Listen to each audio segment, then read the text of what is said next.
Hello, friends and neighbors, and welcome once again to Living Local. I'm Stephen Walker, and I'll be with you for the next half hour as we talk to Teddy Eck, the Executive Director of the Rivoli Arts District. The RAD has a big event opening tonight, runs through the November 1st. It's all about spooky season, so we'll talk about that and a whole lot more. We'll sit down with Dr. Robert Safner from All Smiles Dental.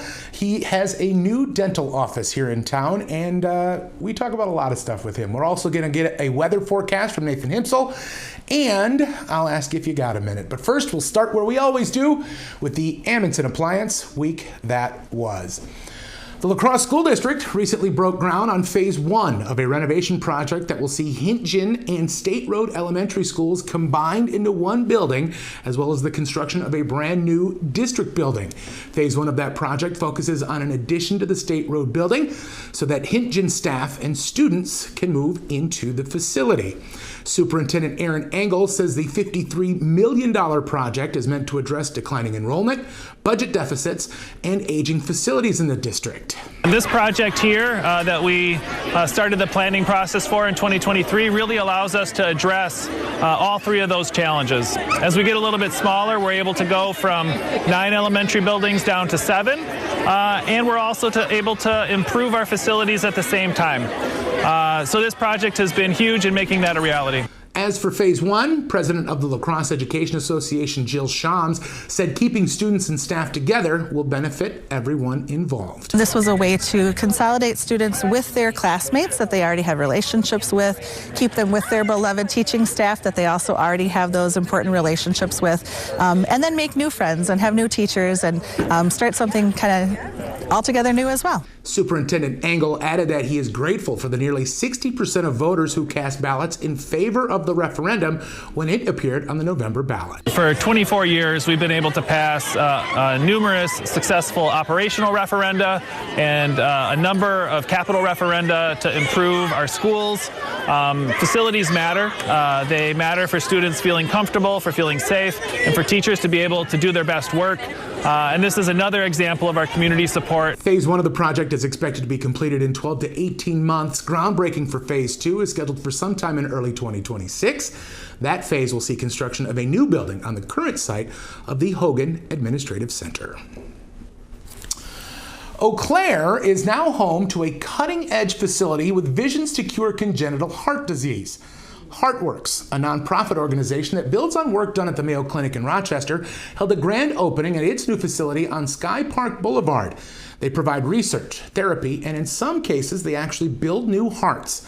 Officials say the nonprofit's pioneering efforts will include the world's first clinical trial using a patient's own stem cells to strengthen a weak heart. The building in Eau Claire will serve as HeartWorks' world headquarters and is designed to expand capacity from developing cardiac cells for 12 patients per year to 100 annually. For perspective, it's estimated that 1 in 100 people is affected by congenital heart defects. Now it is time for the illuminating story of the week. When International Outdoor Classroom Day rolls around on November 6th, students at Trempealeau Elementary will spend the day in a brand new hammock garden. Principal Melanie Bowick says the hammock garden is a great addition to the school's passion of outdoor and environmental learning. We're embedded right next to the Mississippi River. We have Perot State Park in town and a wildlife refuge. It's something that just our community is really passionate about, and we love instilling that in our students. And so getting the hammock garden is just one more way for us to encourage students to enjoy nature, whether they're reading, writing, and just exploring here. Lindsay Bagnevsky says the second grade is really looking forward to utilizing the hammocks.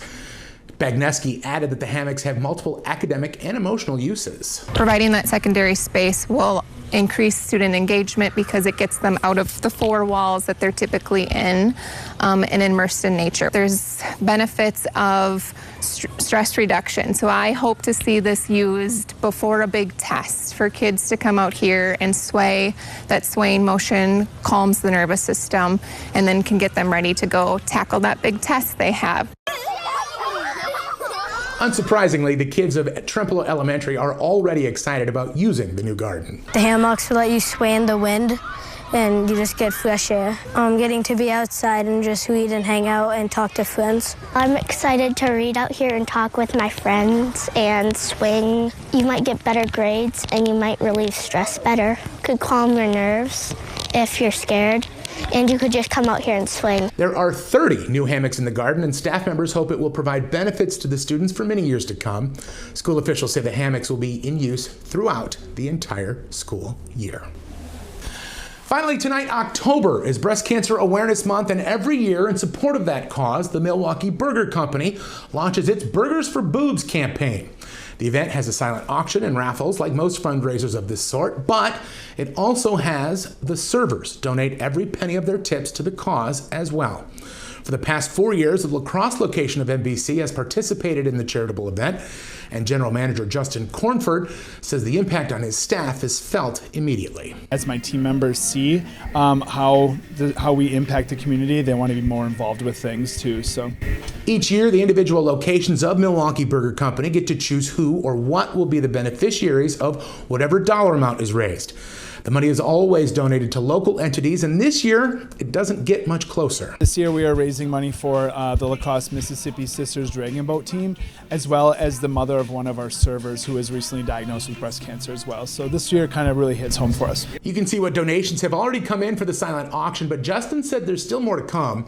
Burgers for Boobs at the La Crosse location of Milwaukee Burger Company will be on Wednesday, October 22nd from 11 a.m. to close. There will be burger specials that are donation tie-ins. The silent auction, of course, is going on. The raffles are expected to wrap up around 8 p.m. The dunk tank will open at 4 p.m. Live DJ starts at 5 p.m. Again, every penny raised will be given back locally. That's been a check on the week that was. Thank you to Amundsen Appliance. Do have to bring up a bit of an elephant in the room. Chaboy is a Cubs fan, and I made a hasty bet about a series with the Brewers that did not go my way. We will have the pay up to that bet a little bit later on. And speaking of which, there's a lot of sports going on here on Fox 2548. We've got the Mariners and Blue Jays in action right now before the World Series that we'll have right here on Fox 2548. We've also, of course, got Packer football coming this weekend and a lot of the weekends throughout the season. We've got a lot of sports on our website, wiproud.com. Specifically, number 4 in the nation, UWL Eagles, are in action this weekend, and you can find out more about what's happening in Eagle Land on our website during Eagle Watch with Lucas Layshock. He sits down with head coach Matt Janis every single week to discuss the X's and O's and what's just going on. And let me tell you, folks, it is an exciting season, and now is the perfect time to find out what is Eagle Watch on WI Proud. When we come back, we're going to talk with Teddy Eck, Executive Director of the RAD. Find out what that is next on Living Local. Stick around, friends and neighbors. I'll be back.